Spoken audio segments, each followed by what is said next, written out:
Hello, Namaskar. Welcome back to my channel called Crickalysis. Another ICC tournament, another big stage, and another thriller on the cards. Yes, yet another nail biter expected when the two biggest sides in the cricketing world, India and Australia, lock horns today again at the big platform in Super 8 stage. But one team to strengthen their spot in the semi-final and other team to save their position in this World Cup after their humiliating loss against Afghanistan. So let's understand the pitch report, ground stats, analysis and records, and teams, squads and matchups in the video in detail.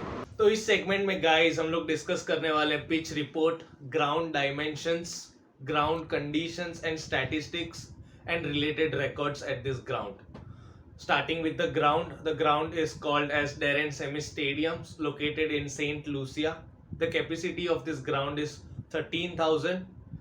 The square boundaries are approximately 70 to 72 meters, and the straight boundary is 68 meter at one end and 78 meter at another end. So this is relatively bigger ground with bigger boundaries. We'll have to time the ball well and hit with the wind. Another salivating information या another सबको खुश करने वाली information ये है कि the shortest boundary of this ground is 63 meters, which is at fine leg from one end. So Surya Dada, if you know what I mean. Of course, when you're batting from another end, the extra cover shot, and for left-handers, the cow corner, it is smallest boundary. They can take advantage of that. Coming to the pitch conditions, I think if we have followed this tournament thorough, I think there were total 6 matches planned at this ground, at this particular pitch, out of which 5 matches are already over. 3 matches in group stage and 3 were planned in the Super 8. उनमें से हमने देखा कि 4 matches में सबसे ज्यादा score अगर इस टूर्नामेंट में बना है तो इस ग्राउंड पे. This ground has considered the highest runs. I think the highest run at this ground was 218 scored by West Indies out of 5 matches played here. In 2 matches the score was 180 plus, and 2 matches the score went 200 plus. So looks like a pretty good batting surface.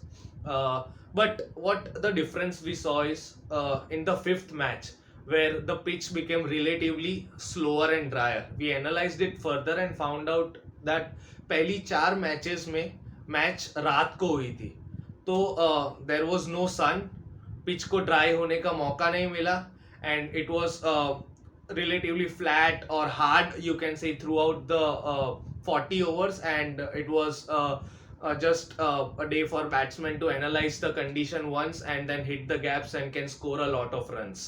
But the 5th match, which happened between England and South Africa, it was the first day game at this stadium on this pitch, and we saw that under the sun the pitch kept getting drier and drier, and hence it kept getting slower and slower, meaning the ball wasn't coming onto the bat easily. So it is advantage spinners in day condition. Our match today versus Australia is in day. हमारा match आज दिन में होने वाला है. That means sun is going to be out, the pitch is going to get drier and drier eventually. Advantage spinners, advantage cutter bowlers.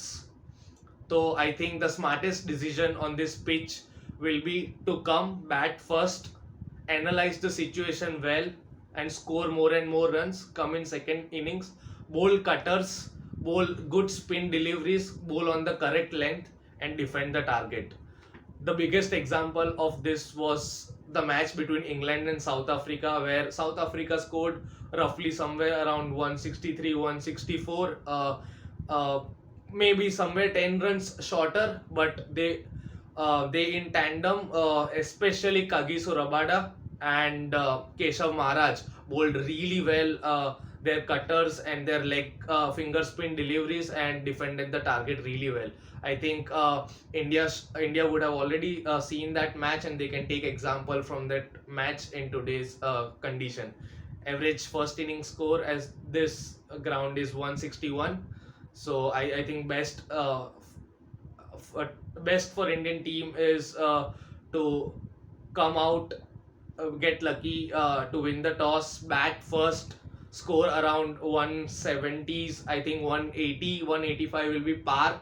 Uh, and it is a windy ground. There is always wind. Try to hit towards the wind.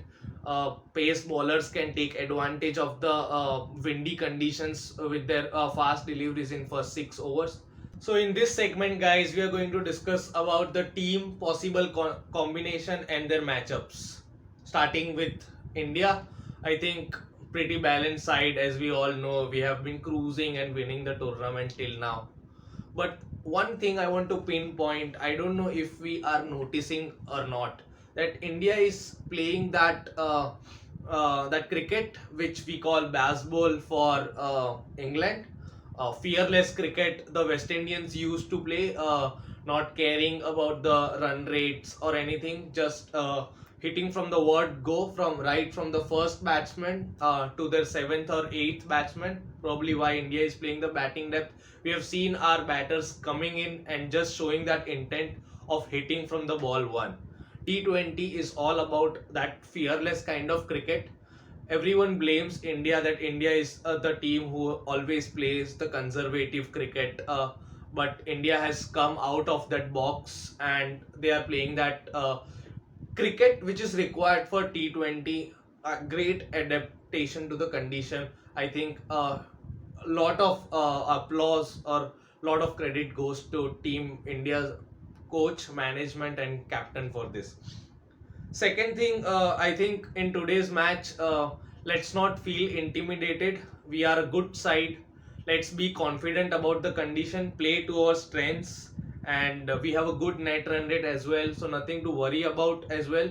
Just read the situations and play on the merit. Talking about the matchups, I think as we said, it is a ground with lot of wind. With the new ball, Jasprit Bumrah can get a very good lateral movement. Probably Arshdeep Singh as well, but Bumrah probably is more consistent and precise. I think our best chance to take on Travis Head, those outside of deliveries to Travis Head and those incoming deliveries to David Warner and high stakes. If we can get both of them, I think will be in very good spot in the game early on. Secondly, I think that short boundary for Surya Kumar Yadav, of course, player will bowl him cutters and not let him, but it is slight advantage that a miss hit can go for runs as well. Kuldeep Yadav, exceptional form in this dry conditions. Batsmen are trying to take on him, but not able to, taking wickets. I think Marcus Stoinis from their side is in exceptional form, but I think doesn't play those short ball, slower cutters well, and sometimes struggles against spin. So I think as soon as Marcus Stoinis comes to bat, who is their highest run getter in this tournament, I think we should just get Bumrah and make him ball cutters and on good lengths, and I think we'll have his wicket. Talking about the Australian squad, I think before their defeat against Afghanistan, Ricky Ponting, one of the Australian greats, gave a statement that he believes Australian team is going to be the one team who is going to be undefeated throughout the tournament and probably get through the finals as well. But probably there were demons around who heard him, and the statement got jinxed, and unfortunately they lost against Afghanistan. It was a quite humiliating loss, which has also jeopardized their situation for the selection to semi-finals. But I think Australia, we believe it is a strong side, someone who fights back, comes back really stronger. The mental strength is something we always speak about Australian team, and we have seen them in the Australian captain as well, who has given statement about who better team than India to defeat and get qualified for the semi-finals. So yeah, mental strength is something to look after. Secondly, I think their opening batsmen have been doing really good. Travis Head is in form. Marcus Stoinis is in sublime form. I guess he's coming at sometimes two down. I think mostly he's batting at those two down position and scoring runs. He's in the wicket columns as well, so big positive. in form of Marcus Stoinis. Uh, I think they'll be talking about playing 11. I think they'll be playing Mitchell Stark again instead of Easton Agar, who played in last match. But if you ask me, I think looking at the conditions, I would say Mitchell Stark in the conditions which don't swing. I think Mitchell Stark can get touch expensive in T20s, with due respect, of course. But I think they should include Nathan Eilish as third bowler along with Cummins and Hazelwood. The cutters, the back of the hand deliveries, and those deceptive change of pace from Nathan Eilish can prove a big positive for their side. So all in all, their bowling department has been doing really good. One point of concern I feel, the lack of exposure of middle order. I think Matthew Wade and Team David did not get much. I think almost next to zero exposure in this World Cup and in the middle overs. So probably taking early wickets and choking their middle order can be the key for Indian team. Talking about matchups, of course, if they play Mitchell Stark, that left hand bowler and the right hand batsman with Rohit Sharma and Virat Kohli is there. I think in this tournament only Rohit Sharma has gotten out thrice against the left hand bowler. The big thing is about Adam Zampa. He has been bowling very economical, below 6 between the over 7 to 15, and picking wickets as well. I think he's the second wicket taker right now with 13 wickets in his bucket. So Surya Kumar Yadav, who has been scoring with comparatively lesser strike rate than he used to in over 7 to 15, but he has been playing that anchor role and scoring runs, and Surya Kumar Yadav. So I think that will be a good competition and a good matchup to look up to. So that's it from my side, guys, for this India versus Australia pre-match analysis video. Thank you so much for supporting us and liking our videos. Keep connected with us for such lively debates, engaging conversations, and deep dive into the world of cricket. Thank you.